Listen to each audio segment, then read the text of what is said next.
Бүгүн пенсионерлер бар, бүгүн ушул көп балалуулар бар, бүгүн ушул коомчулукта аз камсыз калган үй бүлөлөр бар. Ошолорго Газпром эсептегичти абдан көп кылып атат да. Ушуну бир көзөмөлгө алып, ушуну бир маалыматын угушубуз керек. Декретке кетип аткан айымдардан арыз мундар келип жатат. Толугу менен каражаттары төлөнбөй жатыптыр. Азыр Казакстандан Кыргызстанга көпчүлүк казак жарандар кире албай калды да. Баягы смог боюнча, шаардагы иш боюнчачы. Шаарда 100дөн ашкан конуш бар экен. Ошол конуштун газдаштыруу керек. Смог боюнча айта турган болсок, жылдагыдай, демейдегидей ыш жок. Бул жаатта биз шаар бийлигине рахмат айтышыбыз керек. Жакшыны жакшы деп да айтып үйрөнүшүбүз керек. Бир канча коллизиялык мыйзам бузуулар бар бул мыйзам долбоорунда. Бул мыйзамды кабыл алуу могу ойдон, чийки ойдон мүмкүн эмес. Үйдөн иштеген кызматкерлердин эмгегин коргоо боюнчачы, эмгек укугун коргоо боюнча, мисалы үчүн жумуш берүүчү жанагындай кандай шарттарда, кандай методдор менен иш алып барат, кандай эрежелерге таянат. Бул мыйзам чындыгында мындай чийки экени көрүнүп турат да. Мындай жөнөкөй биз эмес, депутаттар же болбосо профессор, академиктер эмес, жөнөкөй жарандарга түшүнүктүү кылып жазыш керек да мыйзамды. Бул жерде коомдук көзөмөл дегенде биздин кесиптик бирликтерди айтып атабыз. Профсоюздар федерациясы, анын профилдик комитеттери. Ар бир тармак боюнча, профиль боюнча ошолор коомдук көзөмөл профсоюздар ишке ашырат. Жайкы учурда 40 градус по Цельсию болуп кетип атат. Ошондо жанагы жаш курагы бир топ жогорулап калган, кан басымы барлар, давлениеси, гипертоник, сахарный диабетниктер абдан кыйналып атат. Күндүзгү маал иштегендечи. Маселен, кээ бир башка мамлекеттерде ошондой жарандарга уязвимый слои населения жакшы ыңгайлуу шарттар түзүлүп берет экен да. Жумушту саат 6-га чейин эмес, 2 саат эрте үйүнө кете берсе болот деп. Ошону бир карап чыксак болобу? 2003-жылдан бери колдонуп келе жаткан эмгек китепчесин жокко чыгарыптырсыңар, өкмөт токтому менен. Ошондо кайсы өзгөрүүлөр болуп жатат, эмне кирди, эмнени жокко чыгардыңыздар? Эми бирөө айтыш керек да, токтош керек да буну практиканы. Туура айтасыз. Келечекте ошол багытка бул жерде эмгек министрлиги айтса жакшы болот эле да. Алар түнү иштей албайт, анткени анда двойной тариф болуп калат, бизде мыйзамда ошентип жазылып калган деп. Эмне үчүн ушундай ыкчам нерселерди өзгөртүп койгонго эмне түрткү болуп атат, же эмне тоскоолдук болуп атат, эмне үчүн өзгөртсөк болбойт? Сизди как айдис катары ушул маселеге жооп берип коюңузчу. Буга өзгөртсөк болобу негизи? Саламатсыздарбы, урматтуу депутаттар, урматтуу төрага. Бүгүн ушул процедурный бир маселени сунуштайын деп атам. Муну Газпром Кыргызстан боюнча, анан энергетика министрлигин антимонополияны бир угалы деген сунуш берем. Эмне үчүн дегенде мына азыр өзүңүздөр көрүп атасыздар.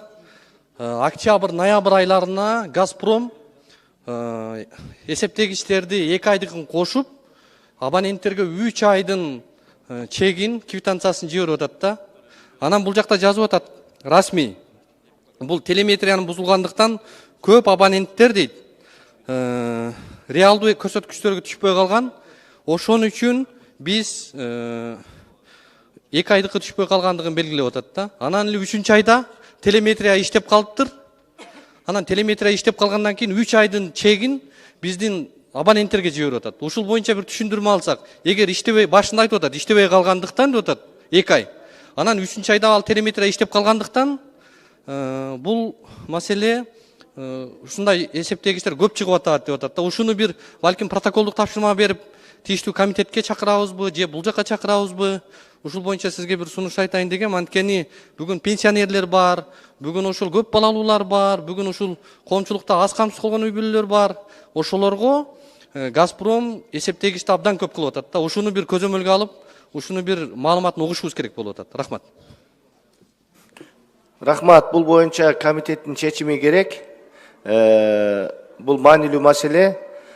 Кайсы бир учурга даяр кылса, биз чакырып коомчулукка, элге маалымат бергенге биз айтабыз. Комитеттин чечимин чыгарып бериңиздер. 3-микрофон. Урматтуу төрага, негизи комитеттин чечими керек, бирок сиз протоколдук тапшырма берип, тиги тийиштүү комитетке өзүңүз сунуштасаңыз болот да. Ошону сизден суранып атам. Тийиштүү комитетке чакыралы, маалыматын угалы расмий, Рахмат. Рахмат. Аппарат протоколдук тапшырма берип, ушул маселенин үстүндө иштеңиздер комитет менен. Тармактык комитеттер иш алып барсын. Биринчи микрофон. Рахмат. Урматтуу төрага, урматтуу депутаттар. Төрага бүгүн күн тартибине бир токтом бар эле, ошону киргизип бересиздерби? Депутаттык топтун фонддорун жобосун бекитип алуу жөнүндө. Рахмат. Эске алынсын аппарат. Үчүнчү микрофон. Урматтуу төрага, эл аралык иштер коргоо, коопсуздук жана миграция комитетинин кезексиз жыйыны өткөргөнгө бизде өтө орчундуу бир документтер бар эле, ошолорду тез карашыбыз керек эле. Ошондуктан мен сунуш берет элем, саат 12-ден 12:20-га чейин бизге танапсыз берсеңиздер. Рахмат, макул аппарат, эске алыңыздар. Бешинчи микрофон. Саламатсыздар, урматтуу кесиптештер, урматтуу төрага, урматтуу Алмазбек Акунжанович. Кечээ мен ар кандай маселелерде мигранттар боюнча маселе көтөргөм жана протоколдук тапшырма берилген. Андан соң Россия Федерациясында иштеп жүргөн мекендештерибиздин көйгөйлөрү боюнча кайрылгам. Ошондон бери мага кайрылгандардын саны кечээден бери бүгүн 1000 эсе көбөйдү. Чындыгында азыр урматтуу кесиптештер, чындыгында Россия Федерациясында иштеген мекендештерибиздин абалы өтө оор. Урматтуу кесиптештер, бул маселе ар бириңиздердин округуңуздарда бар. Бүгүн биздин мекендештер жардамга муктаж болуп турганда, эгер биз кол сунбасак, анда мыйзам чыгарып отурганыбыздын өзү кандай мамилеге? Ошондуктан сиздерден өтүнөм, бул маселени бир эле президентибизге же өкмөткө түртпөйлү. Биз өзүбүз дагы четте турбай, биргелешип аракет кылышыбыз керек. Россиядагы элчилигибиз, миграция кызматы, МВДнын өкүлчүлүгү, чек ара органдары иштеш керек. Тиешелүү ведомстволордун баары координацияда иш алып барышы зарыл. Мекендештерибиз үчүн чыныгы жардам көрсөтүшүбүз керек. Мындай абал менен аларды калтырууга болбойт, урматтуу төрага. Ошондуктан мен сунуштайт элем, жакын арада комитет деңгээлинде же жалпы отурумда бул маселени өзүнчө күн тартибине чыгарып, тиешелүү министрликтерди чакырып, кеңири талкуулайлы жана конкреттүү чечимдерди кабыл алайлы. Урматтуу тарага, мен сизден суранам, бүгүнкү убакта чындыгында биздин мекендештердин абалы өтө оор. Рахмат. Рахмат. 6-чы микрофон. Саламатсыздар, урматтуу депутаттар, урматтуу төрага, бир өтө чоң актуалдуу маселе дагы болуп атат. Азыр коллега миграция жөнүндө айтта кетти, бирок мен башка маселени козгойм деп аткам. Азыр Казакстандан Кыргызстанга көпчүлүк казак жарандар кире албай калды да. Биз 24-жылда визаран деген мыйзамды бекиткенбиз.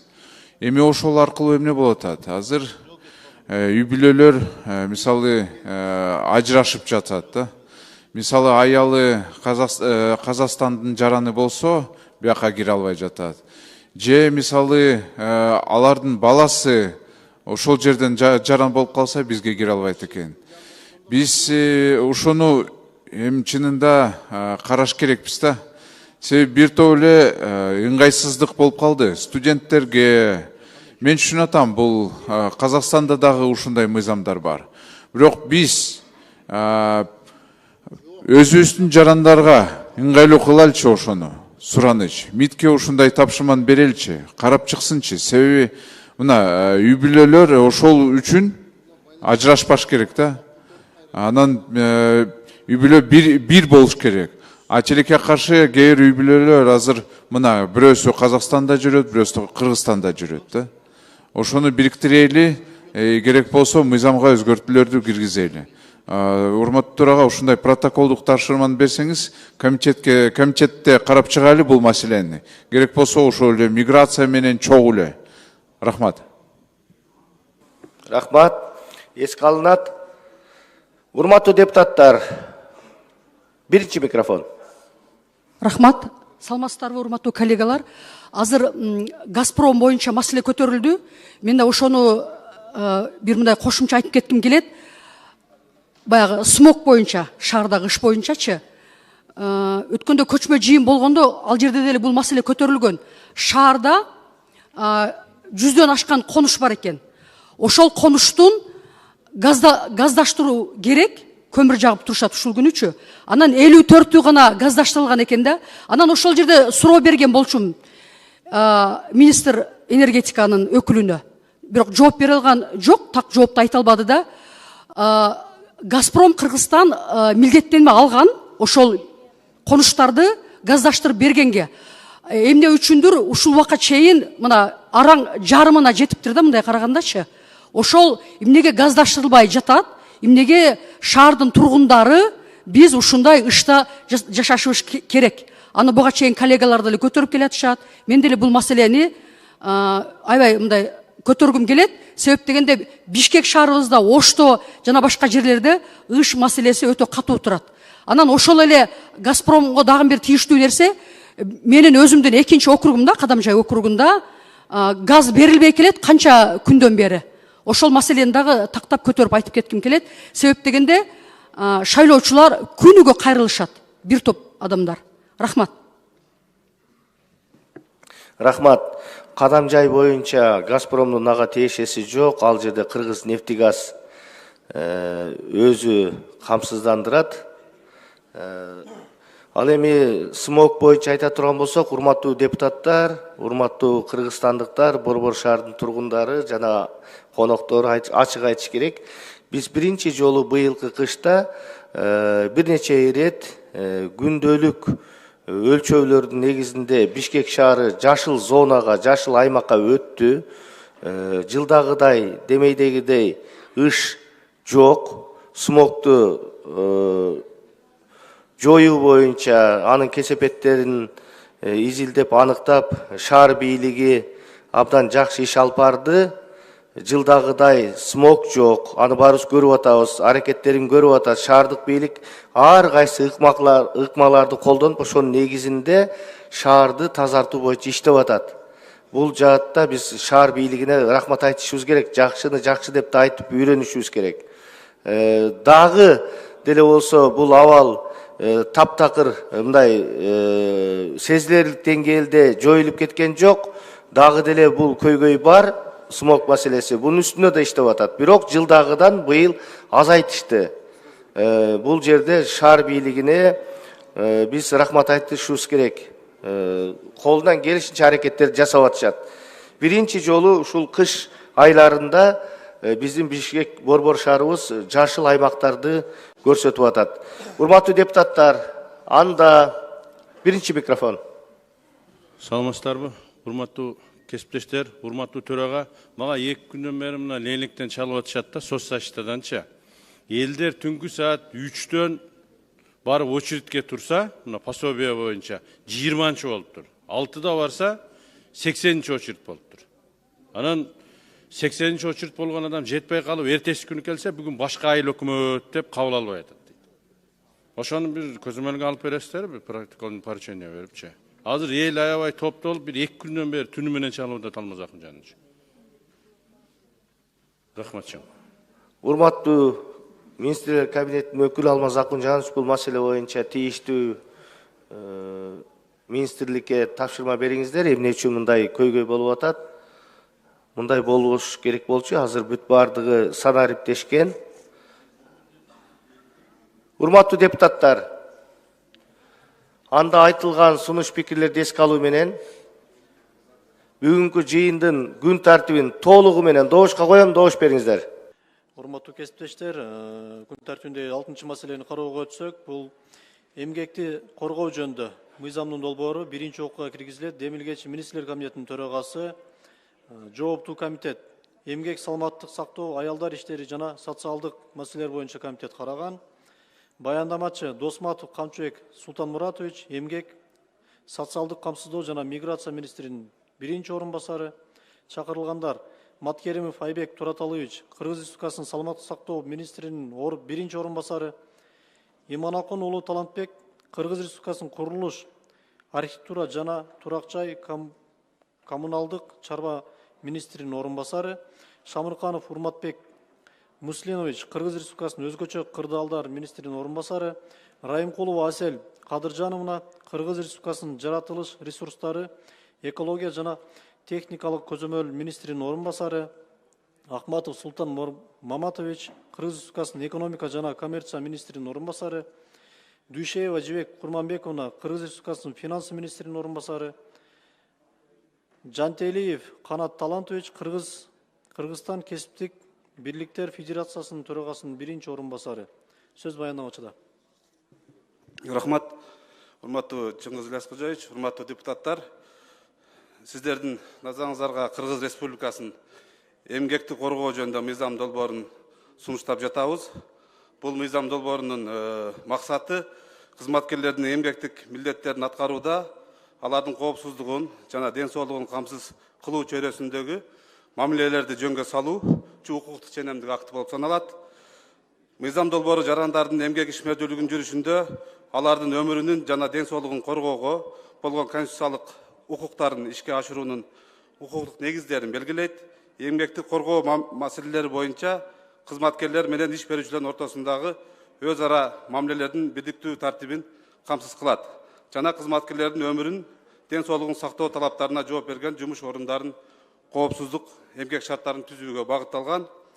Бул мыйзам долбоору, урматтуу депутаттар, биз былтыры эмгек кодексин кабыл алгандан кийин эмгек кодексиндеги 29 берене, ушул рабочий группа 29 беренени азыркы сунушталып жаткан мыйзамга которуу боюнча рабочий группанын сунуштары болгон. Ошондуктан мурдагы 2003 жылы кабыл алынган эмгек кодексиндеги 29 беренени биз эмгекти коргоо жөнүндө мыйзамга өзгөртүүсүз отургузуп жатабыз. Ошондо азыркы мыйзам долбоорунда жалпы болуп 53 статьяны камтып жатат. Мыйзам долбоорунун эмгек ишмердүүлүгүнүн бардык катышуучуларына колдонулат.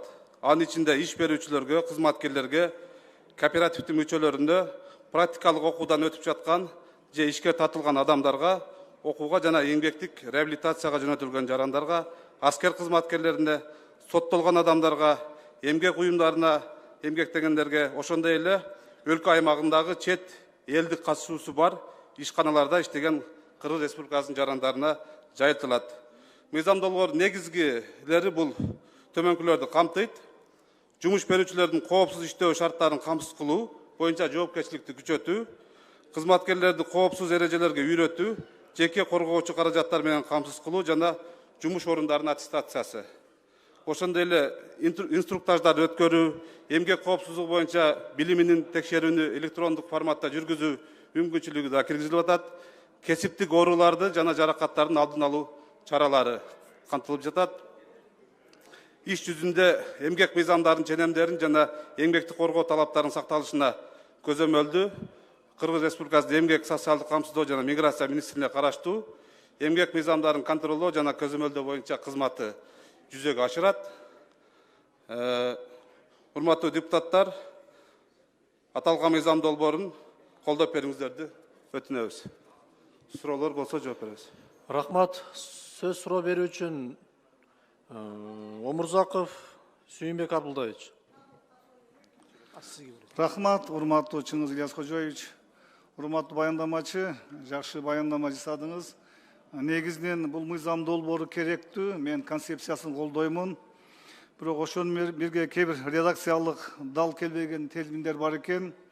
Жогорку кеңештин 2015 жылдын 26 июнда кабыл алган токтому бар да.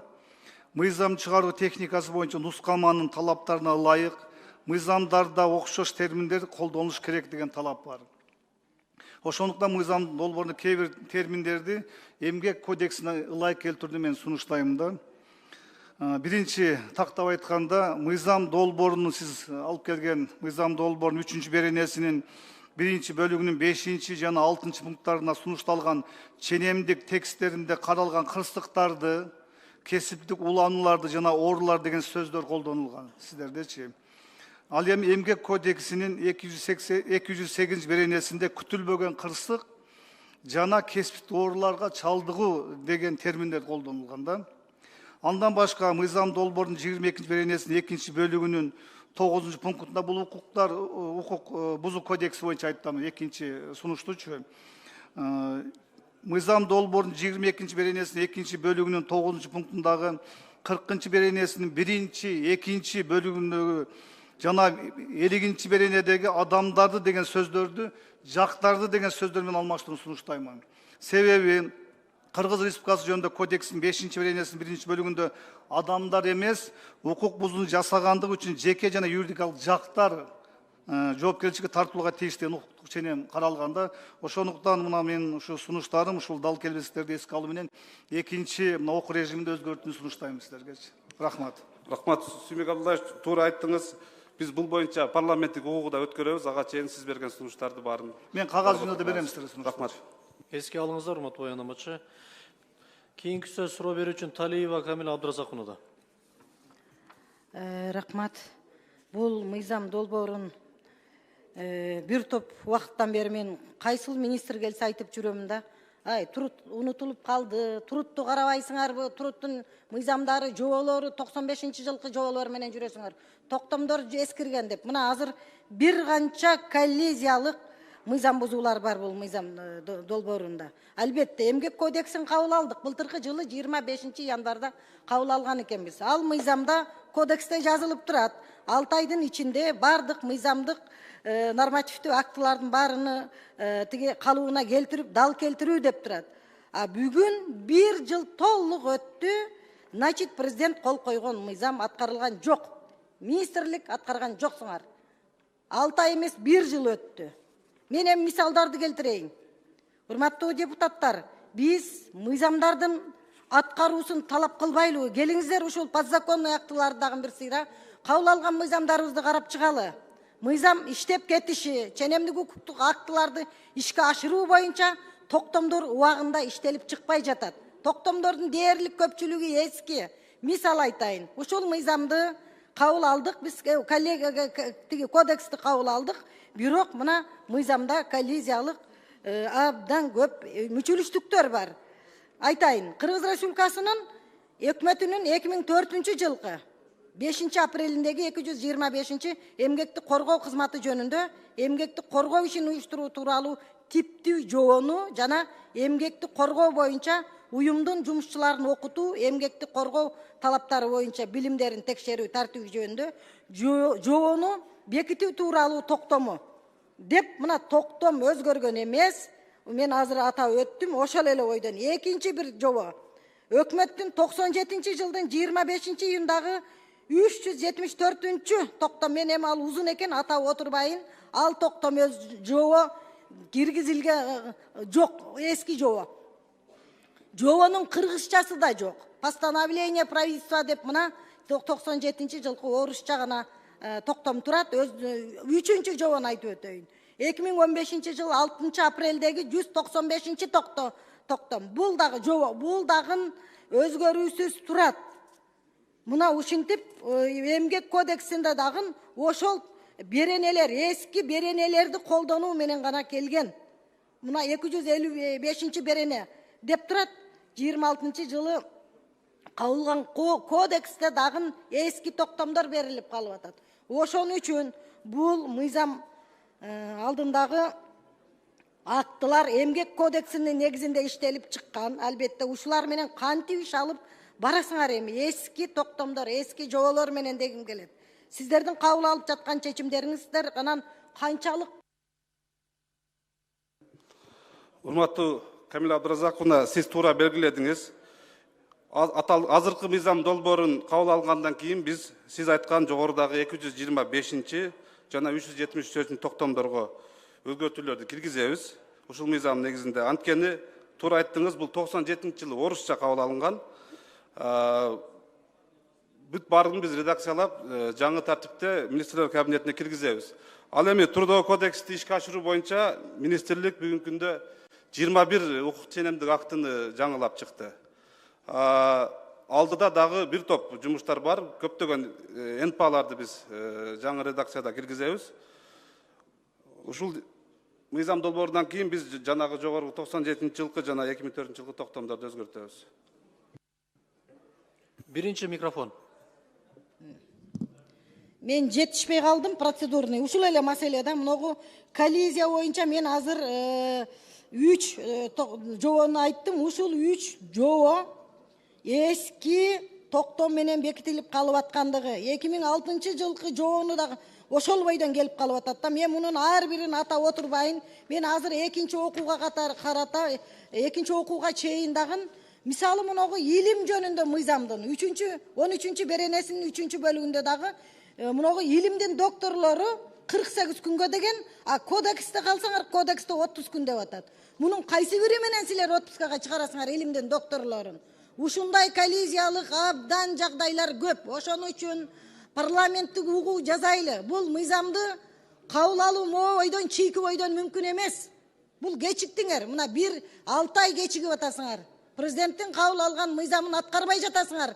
Мен министрлерге ушуну айтып эле, ушул силердин министрликке, социалдык өнүктүрүү, тиги соц развитие министрликке мен канча жолу айтам министрге, тиги кодекс убактысы өтүп атат, алып келгиле, жоболорду, токтомдорду, мына 15-жылы биз, акыркы жолу биз өкмөттө 12-13-жылы токтомду иштеп, 15-жылы кабыл алдырганбыз. Ошол токтом менен жүрөсүңөр дагы эле иштеп деп.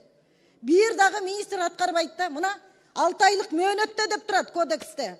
Алмаз Акунжанович, эмне үчүн президент кабыл алынган мыйзамдардын тиги аткарылбайт? Эмне үчүн мыйзамды министр аткарбайт? Министр мыйзамды аткарбаса алга чара колдонулуш керек да, туурабы? Мөөнөт мен асмандан алганым жок, мына мыйзамда турат. Андан бери 1 жыл өттү, мына эми келип отурат. Бирок мыйзам чийки. Мен 3 эле жобону карадым азыр. Себеби мен бул тиги токтомдор менен иштеген киши катары айтайын, профессионал киши катары айтайын. 3 жобо ошол ойдон турат да.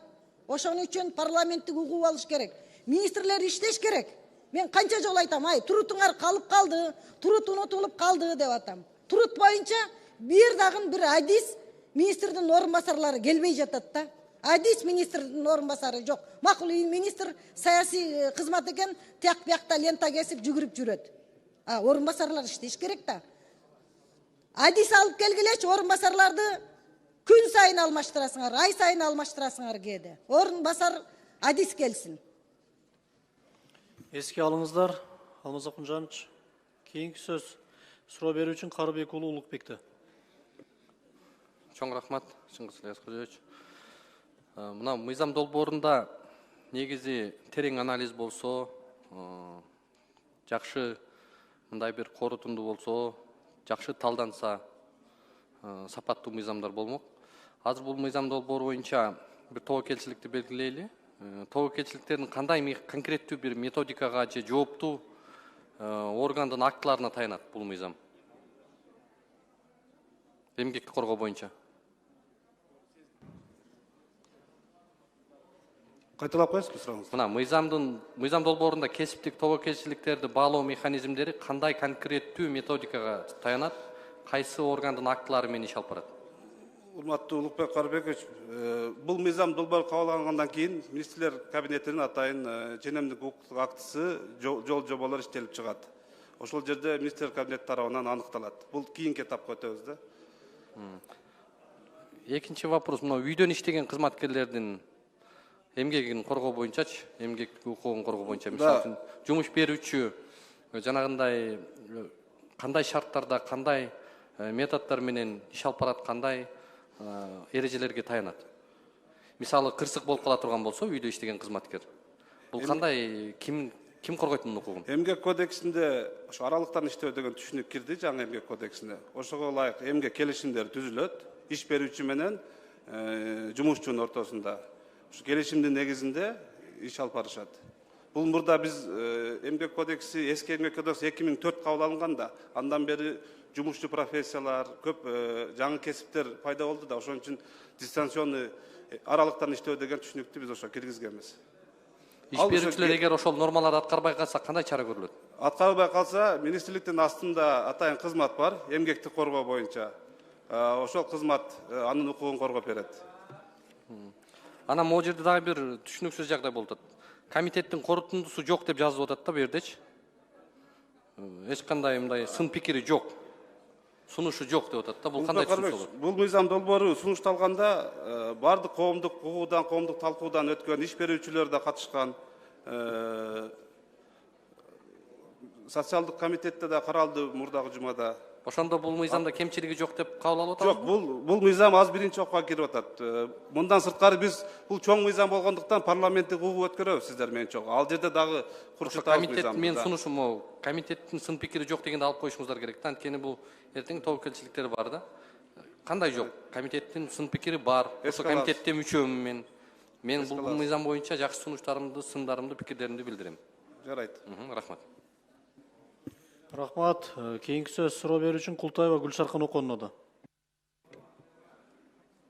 Рахмат. Саламатсыздарбы, урматтуу депутаттар, урматтуу бүгүнкү жыйындын катышуучулары. Бул эмгекти коргоо жөнүндө мыйзам долбоорунун концепциясын колдойм. Албетте кызматкерлер үчүн, ден соолугу үчүн жана ошондой эле эмгек шарттарды жакшыртуу, мамлекеттик саясатты жүргүзүү бул биздин милдет деп эсептеймин. Менде бир суроо бар да, эмгек эргүүсү боюнча. Өргүү, эс алуу, отпуск боюнча. Мисалы, бир жылда бир жолу эмгекчил отпускага чыгат. Бирок ошол мезгилде мына ошол иш берүүчү уюмдун же болбосо бир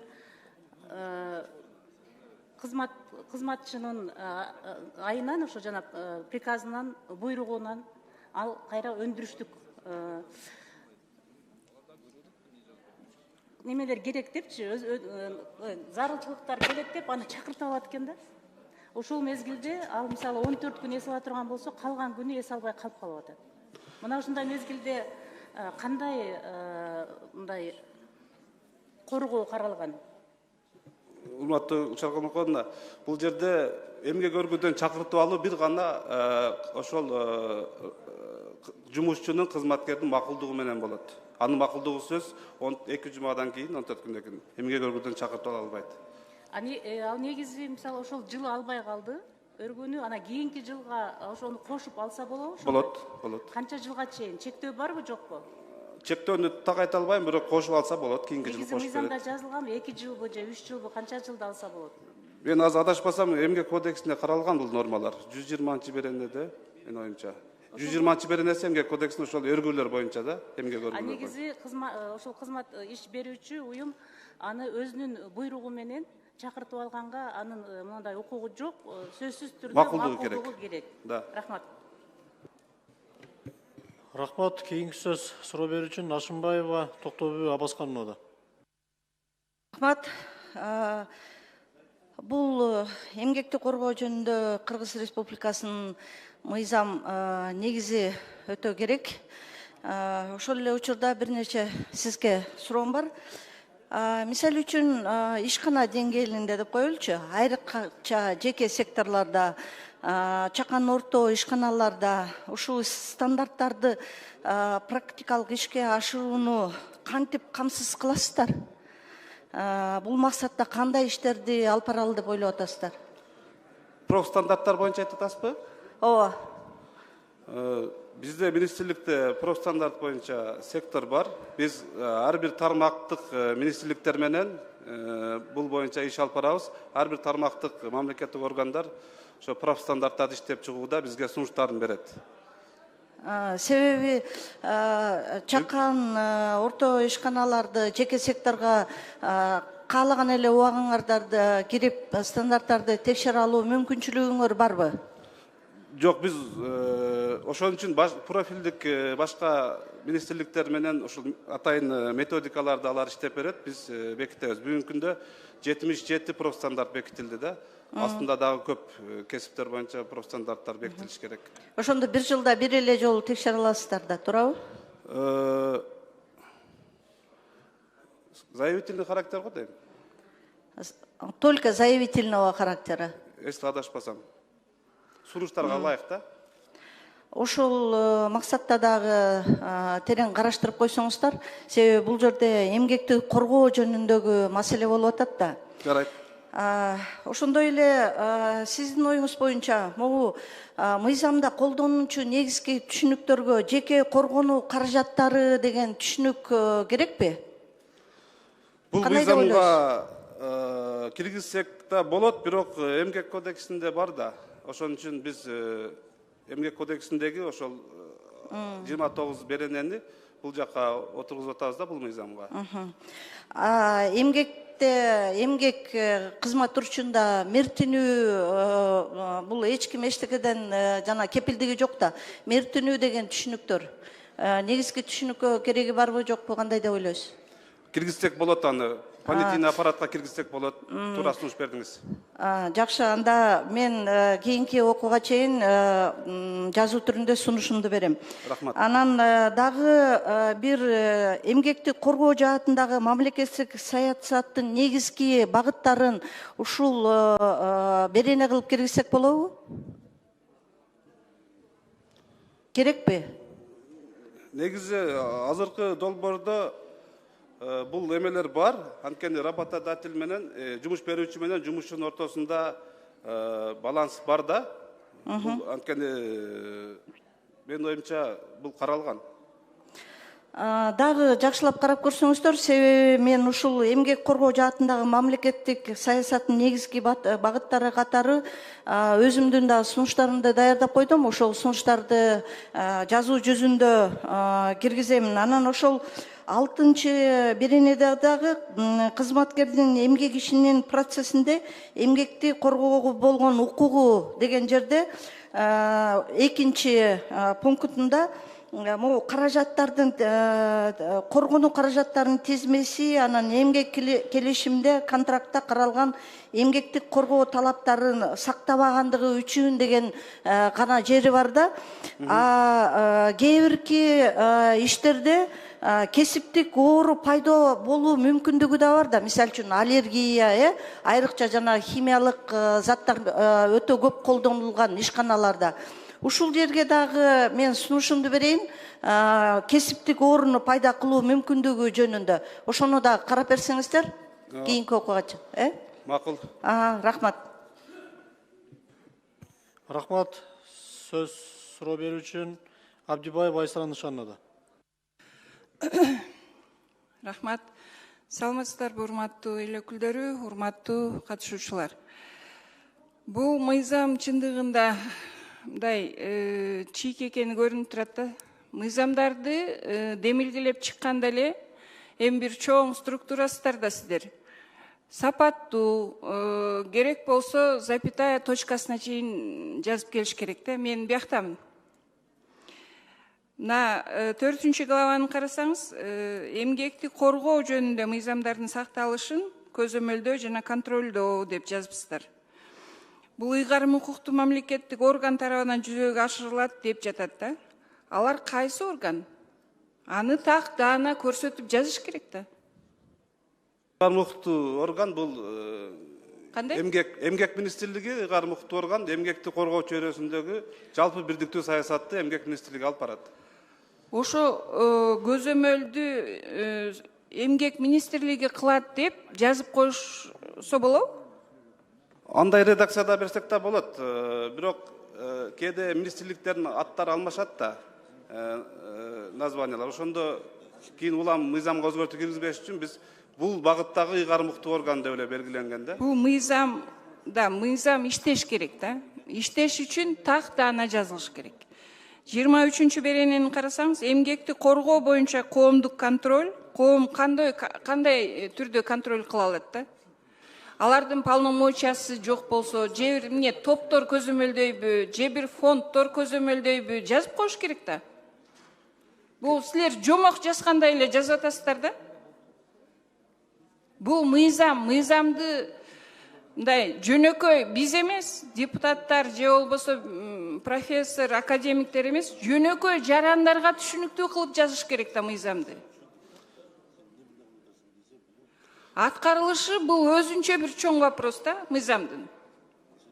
Бул аткарылабы, аткарылбайбы, мыйзам жөн эле мыйзам аты болуп өтүп кетеби? Биз анын башыбыздан өткөрүп атабыз да. Ачылгычын жооп берсем болобу? Жооп бериңиз. Бул жерде коомдук көзөмөл дегенде биздин кесиптик бирликтерди айтып атабыз. Профсоюздар федерациясы, анын профилдик комитеттери. ар бир тармак боюнча, профиль боюнча ошолор коомдук көзөмөлдүү профсоюздар ишке ашырат да. Жоопкерчиликти ошо профсоюздук комитеттер алабы? Жоопкерчиликти ким мойнунга алат? Мамлекеттик көзөмөл болот албетте, бирок Ошону жазбайсыздарбы? Жазбайсыздарбы? 24 беренени караңыз. Эмгекти коргоо боюнча кесиптик бирликтердин ыйгарым укуктуу коомдук инспекторлордун укуктары боюнча деп жазып атасыздар да. Кимдер жана кандай тартипте инспекторлор дайындалат? Же кандай шартта иш жүргүзөт? Ал жөнүндө эч нерсе жок. Мыйзам долбоору боюнча жоопкерчилик кимде, кайсыл орган көзөмөлдөйт? Бул деген мыйзамдын кандай аткарылышын так жазбасаңыздар, бул мыйзам иштебейт. Мыйзам кабыл алынгандан кийин министрлер кабинети дагы тиешелүү укуктук ченемдик актыларды иштеп чыгабыз. Бул мыйзамдын реализациясы боюнча.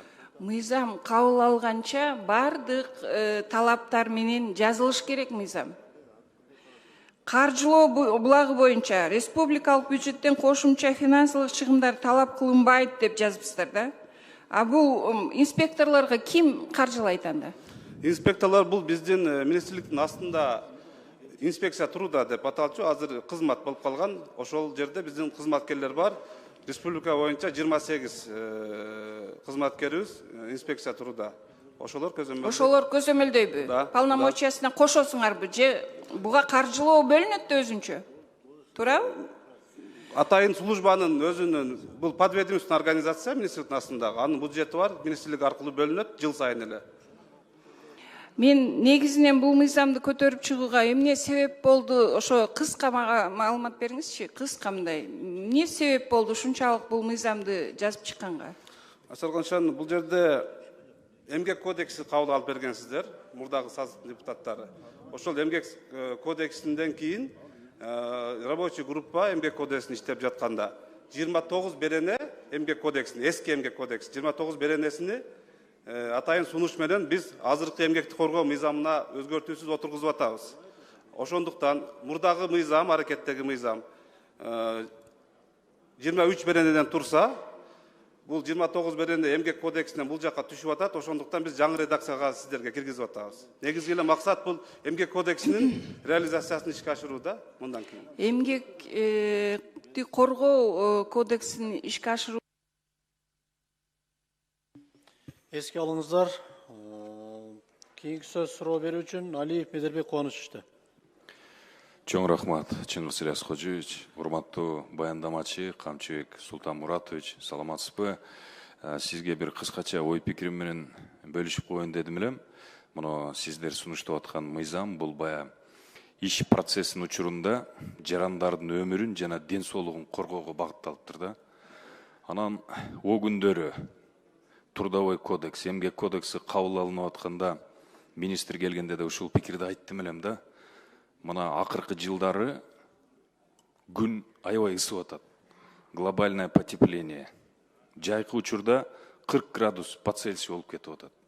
Ошондо жанагы жаш курагы бир топ жогорулап калган, кан басымы барлар, давлениеси, гипертоник, сахарный диабетниктер абдан кыйналып атат. Күндүзгү маал иштегендечи. Маселен, кээ бир башка мамлекеттерде ошондой жарандарга уязвимый слои населения жакшы ыңгайлуу шарттар түзүлүп берет экен да. Жумушту саат 6-га чейин эмес, 2 саат эрте үйүнө кете берсе болот деп. Ошону бир карап чыксак болобу? Сиздин пикириңиз кандай? Эгер мен ушундай сунуш берсем, сиздерде министрлик шуну бирге карап чыгып, ошондой возрасты жеткен гипертоник, сахарный диабетниктерди укугун коргогонго, ден соолугун коргогонго. Урматтуу Медербекович, туура айтасыз. Климат боюнча бизде сиз сунуш боюнча ошол эме жок норма. Карап чыксак болот сиз менен биргеликте. Жарайт, анда регламентте каралган тартипте мен кат түрүндө берейин. Сиздер менен бир иштеп чыгайлы. Рахмат. Рахмат. Кийинки сөз суроо берүү үчүн Аманова Бурун Кушбек унуда. Рахмат. Саламатсыздарбы, урматтуу жыйындын катышуучулары. Мага номер 2 Кадамжай шайлоо округунан кайрылуу болду. Жаран комбинатта иштеп, жеке компания менен компанияда иштеген. Анан ошол жумуш үстүндө колунан жаракат алган, колум үзүлүп кеткен деп айтып атат. Анан ушул күнү бирок ал компания банкрот болуп калган. Ал ага компенсация эмес, айлык майынасын августтан бери ала албай келаткандарын айтып атышат да. Ушундай учурлар болуп жүрсө керек. Сиздер тараптан бир кандай бир реакция болдубу, кайрылуулар болдубу? Ошол маселелер кандай деңгээлде чечилип жатат? Анан ошондой ишкерлер менен компаниялардын ортосунда түзүлгөн, жумушчулардын ортосунда түзүлгөн договор бар да, туурабы, келишимдер бар.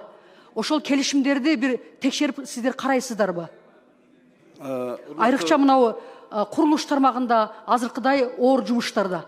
Рахмат. Кушбековна, туура айттыңыз. Эгерде ошол жаран бизге кайрылса, биздин министрликтин астындагы эмгекти коргоо кызматы сөзсүз барып текшерет. Текшерип, анын эгерде эмгек келишимдери түзүлгөн болсо, мыйзам чегинде эмгек кодексине ылайык ага акысын өндүрүп бергенге укугу бар. Бирок кайрылуу заявителинде кайрылса бизге ошол жаран. Макул, ал кайрылат. Мага кайрылууну деле сиздерге мен жолдоп коем. Жарайт. Анан мен берген суроом, тиги компания банкрот деп өзүн объявлять этип атпайбы? Ошондой учурда кантип чечесиздер деген суроо болду эле. Банкротство үчүн өзүнчө мыйзам бар да. Ал мен билген Минэкономдун астында атайын департамент бар по делам банкротства. То есть башкача айтканда бул маселени чечсе болот, туурабы? Жарандын кайрылуусу менен. Сиз ошол жарандын контакттарын берсеңиз, биз тактап бүт баарын жооп беребиз. Рахмат. Рахмат. Кийинки сөз суроо берүүчү Сурабалдиева Элвира Жыргалбекунова. Рахмат. Урматтуу жетекчилер, мага айтсаңыздар, 8 декабрь 2025 жылы 2003 жылдан бери колдонуп келе жаткан эмгек китепчесин жокко чыгарыптырсыңар, өкмөт токтому менен. Ошондо кайсы өзгөрүүлөр болуп жатат, эмне кирди, эмнени жокко чыгардыңыздар? Эмгек китепчесин биз электрондук форматка өткөрүп атабыз. Дагы эмне өзгөрүлдү? Жаңы эмгек кодексинде ошол электрондук эмгек китепчеси киргизүү кабыл алынган. Ошол норманы биз ишке ашырып атабыз. Бул боюнча ошол 345 буйрук чыгарылган. Азыр бүт бардык частный сектор, мамлекеттик сектор электрондук эмгек китепчеси. Электронный форматта деген кандай болот? Кызматтын астында база болот. Баары кызматка туташат. Жаран ошол QR код менен. То есть интернетке киргенде анан өзүнүн эмгек китепчесин электрондук форматта ала алат. Катталыш керек. Да, катталат. 2026 шашпаңыз, кой туруңуз, шашпаңыз. Тактап алайлычы. Азыр сизди, анан мени деген биздин 100 000 деген жеке ишкерлер угуп тактап алышсын да. Азыр эски эмгек китепчесинин эрежелери жокко чыгарылып, жаңы эмгек китепчесинин эрежелери жаңы токтом менен киргизип атасыздар. Ошондо электрондук форматта жүргүзүлгөндө интернеттен электрондук китепчени, эмгек китепчесин катталыш керексиздер деген туурабы? Урматтуу Элвира Жыргалбековна, нормалар сакталган. Бир гана ошол жумушчунун, кызматкердин электрондук эмгек китепчесин ошо атайын электрондук платформада анын жеке кабинети болот, электрондук кабинет. Ал жерден эле жүргүзө алат. Ал жер автоматически толук. Башка эч нерсеси өзгөрүлгөн жок. Нормалар сакталган. Так, анда менде дагы бир суроо бар да. Эгер эмгек китепчесин жумуштан кетип, бирок эмгек китепчесин алам деп ишкер келбесе, ишкер эмес эми ошол кызматта иштеген адам келбесе, анан сыртка чыгып кетип, өзүнүн күнөөсү боюнча албаса, кийин иштеген жерине доомат кое алабы? Расмий түрдө ал адамды барып издеп жүрүшсө, таппаса, кийин азыр ушул трудовой кодексте мындай өзгөрүүлөр кирип аттыр, мен укуктарым корголаттыр деп, ошону эми доо чыгарып туруп, ызы-чуу чыгарган адамдар эмне болушат? Мыйзам ким тарапта болот? Ишкер сактайт. Азыр как раз ушу нормаларын иштеп атабыз да биз. Ушул боюнча мага так маалымат жазуу түрүндө берип койгулачы. Анан экинчи кошумча берели. Рахмат. Мамлекеттик жетекчилер, менден чоң сураныч сиздерге. Сиз барыңар эми жетекчилер отурасыздар. Декретке кетип аткан айымдардан арыз-муңдар келип жатат. Толугу менен каражаттары төлөнбөй жатыптыр. Бул өзгөчө Бишкек эмес, региондогу мамлекеттик кызматта кызматта иштеген айымдарыбыз жөнүндө сөз болуп атат. Ошону бир Бишкектен бир текшерип коюңуздарчы, региондор эмне болуп атат. Областнойлорго тапшырма берсеңиздер, мен бул боюнча катты сиздин жетекчилигиңиздерге жөнөттүм. Рахмат. Рахмат. Кийинки сөз суроо берүү үчүн Бекешев Дастан Далабаевичте. Мага айтсаңыздарчы, ошол эмгек коргоо тармагында канча адис иштейт? Урматтуу Дастан Далабаевич, биздин министрликтин астында эмгекти коргоо кызматы бар. Ал жерде 28. Жетиштүүбү Кыргыз Республикасында? Эгерде нагрузкасын эске алганда биз муну анализдеп чыктык. Ар бир кызматкердин, инспекторлордун иш жүктөмүн, нагрузкасын. Мен жөн эле сураган жокмун да. Мисалы ошол эле курулуш компанияларда канча мындай несчастный случай, кырсыктар болуп атат, туурабы? Силерге ошо арыздар жетип атабы? Канча мисалы учур ушундай 25-жылда канча учур болгон? Курулуш компанияларда менде азыр такып алмачы 100дөн ашык кырсык катталган. Биздин инспекция текшерген. Жалпы өндүрүлгөн сумма инспекция тарабынан 5 миллион тегерегинде өндүрүлгөн. Жок, штраф мага кызыккан жок, мага башка кызыктырып атат да. Курулуш компанияларды коргоо эмгек жактан ким көзөмөлдөп жатат? Дастан Далабаевич, мен жооп берип коеюнчу. Иман Акунулу Талантбек, курулуш министрлигинин орун басары. Бул бизде эми курулуш иштери башталгандан кийин, биз реестрге койгондон кийин сөзсүз түрдө ошол техника безопасность деп коебуз. Ошол жердеги иштеп аткан ишкерлердин өмүрүн дагы андан тышкары журнал техника безопасности деген бар. Ошол жерде биздин көзөмөлдөөчү органдарыбыз ар ай сайын окууларын жүргүзүшүп, анан көзөмөлдөп турат. Бирок түзүлгөн жагдайларга ылайыктуу кээ бир учурларда ошондой табигый кандай жанагындай кырсыктар катталган учурлар болот. Мисалы 2025-жылы 10дон ашык ушундай кырсыктар катталды, жеңил жана оор жаракаттар менен. Анын учурунда мисал алып келе турган болсом, бир чоң компаниянын жетекчилеринен баштап ошол учурунда жакшы көзөмөл кылбаган үчүн биздин кызматкерлер дагы камалганга чейин барышты да.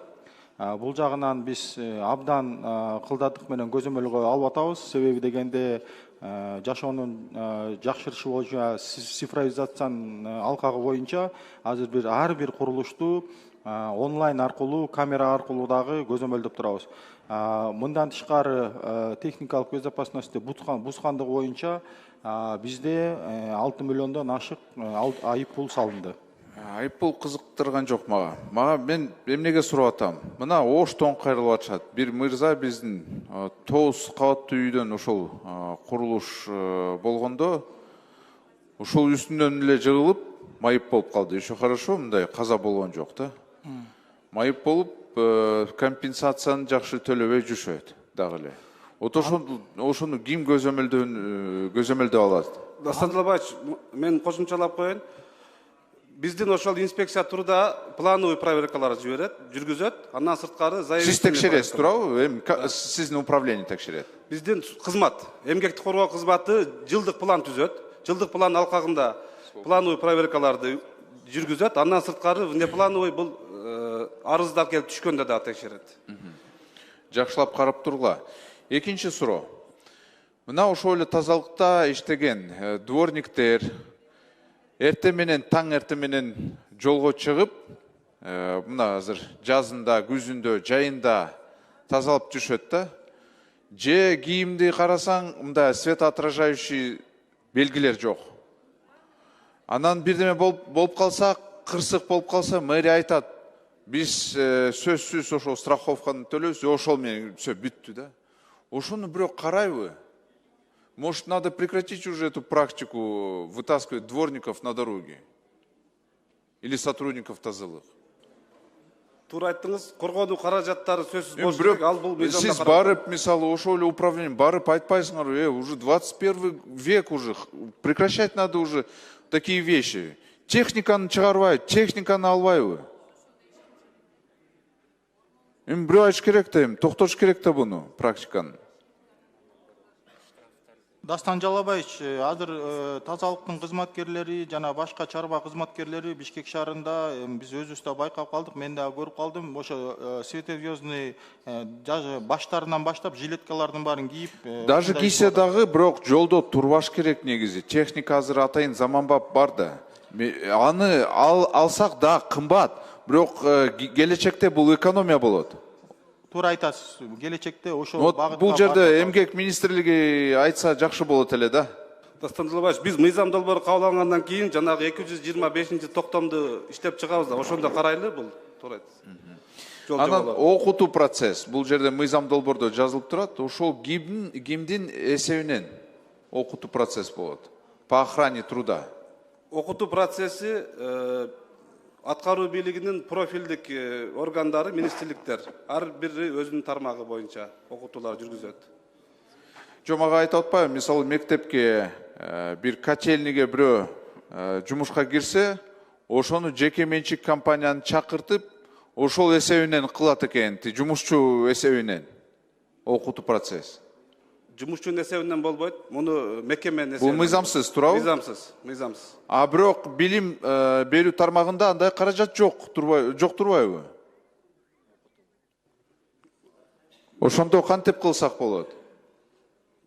Ал жоболорду да карашыбыз керек экен, туура айтасыз, маселе бар экен. Ладно, рахмат. Рахмат. Кийинки сөз суроо берүү үчүн Маматалиев Мален Абдрахмановичте. Рахмат. Мен бир маселе көтөрөйүн дедим эле, буга чейин да бир топ ирет айтканыбызда сүйлөшкөнбүз. Мына мисалы мэриянын бир топ жанагы жумушчулары, ошол эле тазалык болобу, башка болобу, жол оңдоо процедурасы болобу, ошолорду түнү жүргүзсө, күндүз эмес, түнү жүргүзсө депчи. Анткени алар күндүз жүргүзгөндө пробканын үстүнө итак эле пробка. Алар күндүз жүргүзгөндө анча жолдор мисалы жабылат. А биз көрүп эле жүрбөйбүзбү? Мына коллегалар менен көп эле сыртка чыгып жүрөбүз. Сыртка чыксаң түнү менен бүтүрүп коет. Бир улукту, бир перекрестокто түнү менен иштеп бүтүрүп коет. Же жанагындай тазалык машиналери, же кар неме тазалаган машиналери баардыгы түнү иштейт да. Ушул сыяктуу карап атканда бир маселе чыгып калган. Аларды түнү иштеткенде анда двойной тариф болот экен депчи. Вопрос анда башкача да, анда алар күндүз иштеп эле койсун, түндө иштесин анда. Анда болбой калабы, анда кандай болуп калат? Болгон эле мэриялардан сураганда мага официалдуу түрдө кат келген. Алар түнү иштей албайт, анткени анда двойной тариф болуп калат, бизде мыйзамда ошентип жазылып калган деп. Эмне үчүн ушундай ыкчам нерселерди өзгөртүп койгонго эмне түрткү болуп атат, же эмне тоскоолдук болуп атат? Эмне үчүн өзгөртсөк болбойт? Сизди как адис катары ушул маселеге жооп берип коюңузчу. Буга өзгөртсөк болобу негизи? Мы же должны идти с ногу со временем дегендей. Урматтуу Мален Абдрахманович, туура айтасыз. Булардын иш графигин карашыбыз керек экен. Анткени түн иштесе бул двойной тариф болуп калып атат. Андан сырткары жана жогоруда айтылды, средства защиты, алардын ошол жактары биздин жумушчулардын эмгегин коргоо боюнча анда биз мэрия менен бул маселени талкуулайлы. Карап берсеңиздер, бир эле мэрия эмес, Минтранс. Да. Ар кандай бүт тейлөө кыла турган тармактарда бир карап койсок болот. Анан өткөндө көрдүңүздөр, мына унаа маселеси да чыгып атты, кечинде түн иштесин, круглосуточный иштесин депчи. Ошого келгенде эле биздики такай эле ошол маселе чыгып калат экен да. Анан дагы бир нерсе, мисалы обед учурунда өзгөчө мына жума күндөрү болуп калат. Жумушчу чыгып барып суранып, башка күнү ал кетирген убактысын башка күнү отработка кылганга мүмкүнчүлүк түзүү боюнча дагы айттык эле. Ар кандай шартталып калат. Куран окуто барбы, башка жакка барды, кетип калды. Ошол суранган убакытын башка убакытта отработка кылса болгонго мүмкүнчүлүктү да түзүп берүү. То есть мындайча айтканда бир эле мыйзамда эмес, работник менен работодателдин ортосунда договор түзүү. Ушундай шарттарга деген айтылды эле. Ал боюнча мына экинчи окуга бере элем. Сиз да бир өзүңүздүн оюңузду, министрликтин оюн камтып койсоңуз ушул эки маселеге, мен жазуу түрүндө дагы сунуштарымды берем. Жарайт. Рахмат. Кийинки сөз суроо берүү үчүн Атажанов Рыспек Исламовичте. Рахмат. Урматтуу баяндамачы, бул мыйзам долбоорунда бир топ кемчилдиктер бар экен да. Анан эми сиздер эмгекти коргоо кызматы деп мыйзам долбоорун алып келип атасыздар. Мамлекеттик мекемеде иштеген жарандар жаңы жетекчи келгенде жакпаган кишини жумуштан белгисиз себептер менен кетирип салат да. 7 жыл, 10 жыл, 15 жыл иштейт. Ошол бир мекемеде эмгек кылат. Анан аргасыздан сотко кайрылат. Соттошуп, мен бул жакта 1 жыл, 2 жылдап жүрөт. Сот туура эмес чечимдерди чыгарып койгон учурлар болот. Ошондо сиздер кандай жардам бересиздер? Биз эмгекти коргоо кызматына кайрылса, укугу тебеленгенди тууралуу, эмгек укуктары бузулгандыгы тууралуу биздин служба сөзсүз текшерет, текшерип предписание чыгарат. Эгер ага макул болбосо, андан сот органдары чечет. Бул жерде биз толук түрдө биздин кызматкерлер, инспекторлор эмгекти коргоо боюнча жумуш алып барат. Эгерде конкреттүү ошол жаран кайрылса. Сиздерге кайрылган күндөр болду? Бир мамлекеттик мекемеде иштеген жаран кайрылып, кандай бир жардам берген күндөр болдубу? Биз эми билебиз, көрүп атабыз. Бир жаңы жетекчи келсе, жакпаса болду, кетирет дагы өзүнүн командасын алып келет.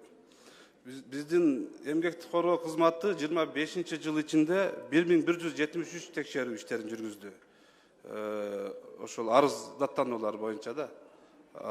Бизге кайрылат көп эле жарандар. Биз өзүбүздүн ыйган уктун чегинде барып жеринде текшерүү иштерин жүргүзөбүз. Бул мамлекеттик сектор, жеке секторбу? Айырмасы жок. Мамлекеттик сектордагы жетекчилерди ошон жөөлүү себеп менен жумуштан алган жарандарды кетирип салып атпайбы жумуштан? Эми чара көрө турган бир варианттарына карап чыгыңыздар керек да. Жарайт. Биз эми дагы азыр концепциясын колдойбуз, бирок сунуштарыбызды беребиз. Рахмат. Рахмат, аппарат табло бериңиздерчи.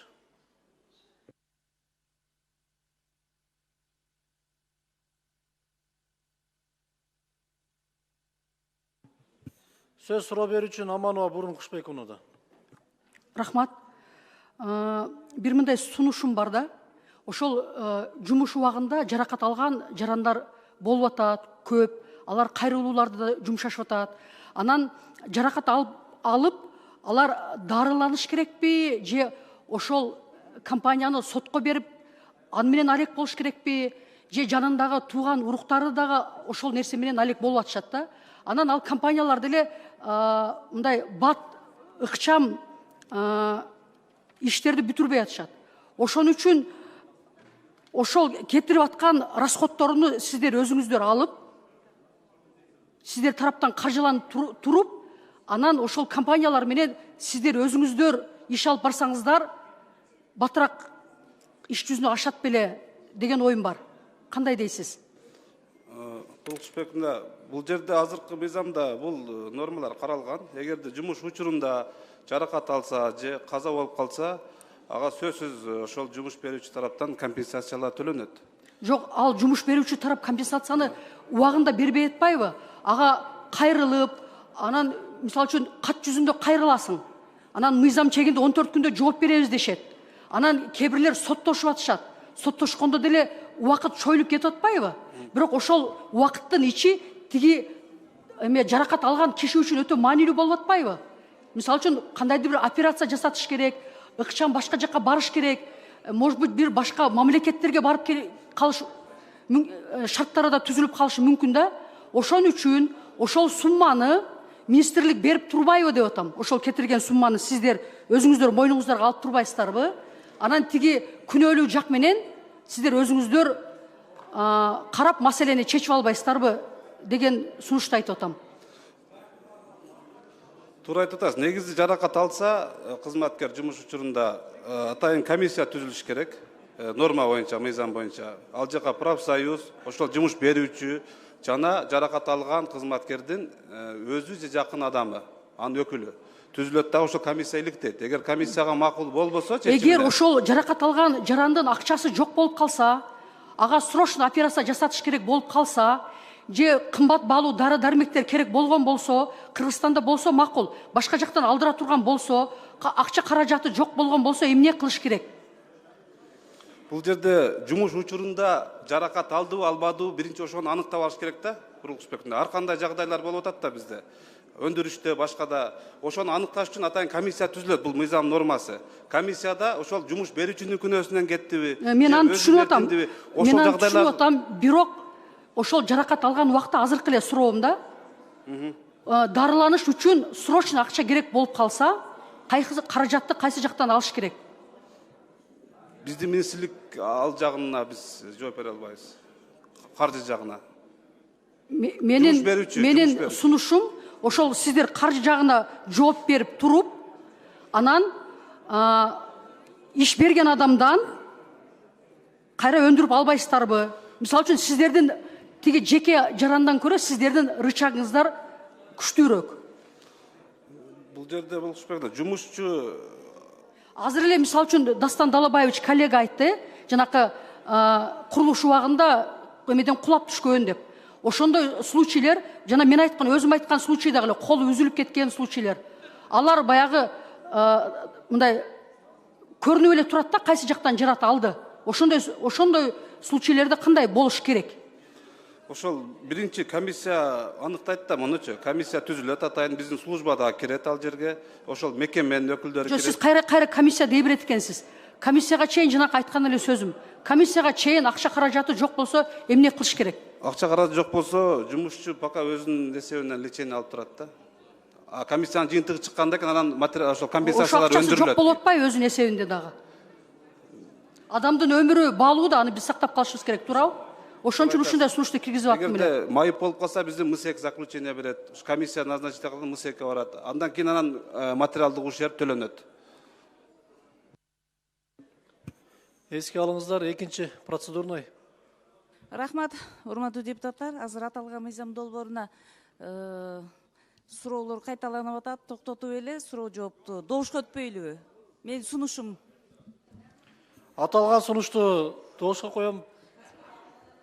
6-чы процедурный. Рахмат. Чыңгыз Ильяскожоевич, урматтуу кесиптештер. Мына жанатан бери баардыгыбыз сунуштарыбызды айтып атабыз, чийки деп атабыз. Эми бул алып келген мыйзам долбоорун иштеп чыккандардын деңгээли ушул болуп келип атат.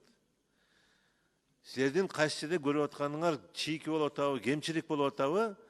Мына азыр биринчи окууда концепциясын кабыл алып берсек, экинчи окууда силер комитеттерге барып, ошо сунушуңарды зачита кылып, анан ошол жерде майын чыгарып анан берсеңиздер болот да. Мына азыр 3 мүнөттө айтып атасыздар. Бул 3 мүнөттө азыр ким жазып атат? Эч ким жазган жок. Аны өзүңөрдүн сунушуңарды өзүңөр берип туруп, анан кийин комитеттен талкуулап, кенен чоңураак анан кийин майын чыгарып ошону зачита кылсаңыздар, мына ошондо жакшы болмок да. Биз азыр айтып аткан кемчиликтердин баарын эч ким жазган жок. Муну болгон, булар иштеп чыккан, алып келген ушул. Ошондуктан, урматтуу Чыңгыз Ильяскожоевич, азыр суроо талкуун токтотуп туруп, концепциясын колдоп берели. Андан кийин ана депутаттар урматтуу кесиптеш туура түшүнүү менен комитеттерге барып талкуулап, муну кененирээк ошол жерден. Ал жерде 2 мүнөт, 3 мүнөт деген жок. Керек болсо 5 мүнөт аласыңарбы, 6-7 мүнөт аласыңарбы ошол жерден, анан талкуулап, анан бул жакка алып келсеңиздер жакшы болмок да. Рахмат. Мен сунушумду добуш коюп коюңуз. Биринчи микрофон. Мен да ошо суроо талкууну токтотуп добушка коелу деп айтайын деген, бирок Алмазак Акынжанович, мен мисал келтирдим. 3 эле жобо боюнча ушунун баарын эске алып, биринчи окуудан кийин азыр концепцияны колдойлу. Себеби мыйзам актылары кечигип атат. Кодекстен кийин 6 айдан кийин биз ушул мыйзам долбоорун алып келиш керек эле. 6 ай кечигип атат. Ошон үчүн концепцияны колдойлу. Анан жанагы парламенттик угуун өткөрөлү. Себеби бул турут эмгек абдан керек болуп атат. Мына өндүрүш күчөп аткан учурда эми керек азыр. Элдин эмгек укугун коргоодогу мыйзам эми керек болуп атат. Ошон үчүн бүт тийиштүү тармактарды чакырып, жарандык коомду чакырып, бизнесмендерди чакырып бир парламенттик угуун өткөрүүнү ушу уюштурсаңар Алмазак Акынжанович. Анан биз сунуштарыбыз, мен азыр кат жүзүндө берем, бир канча сунуштарым бар, экинчи окууга чейин. Азыр колдоп берели. Рахмат. Рахмат, аталган сунуштарды добушка коем. Урматтуу депутаттар, добуш бериңиздер. Макул 72, каршы жок, баары 72, катталуу 87, сунуш өттү. Комитеттин корутундусун окуу үчүн эмгек саламаттык сактоо, аялдар иштери жана социалдык маселелер боюнча комитеттин төрагасы Жунушалиева Гүлсүнкан Ишенгазиновна сөз берилет. Рахмат. Комитеттин корутундусу эмгекти коргоо жөнүндө Кыргыз Республикасынын мыйзам долбоорунун концепциясы жактырылсын жана аны жогорку кеңешке биринчи окууда кабыл алуу сунушталсын. Урматтуу депутаттар, аталган мыйзам долбоорунун концепциясын колдоп берүүңүздөрү суранабыз. Рахмат. Рахмат. Аппарат каттоону ачыңыздар. 87 депутат каттоодон өттү. Аталган мыйзам долбоорун биринчи окууда добушка коем. Добуш бериңиздер. Макул 69, каршы 1, баары 70, катталды 87. Аталган мыйзам долбоору кабыл алынды. Биринчи окууда чакырылгандар бара берсеңиздер болот.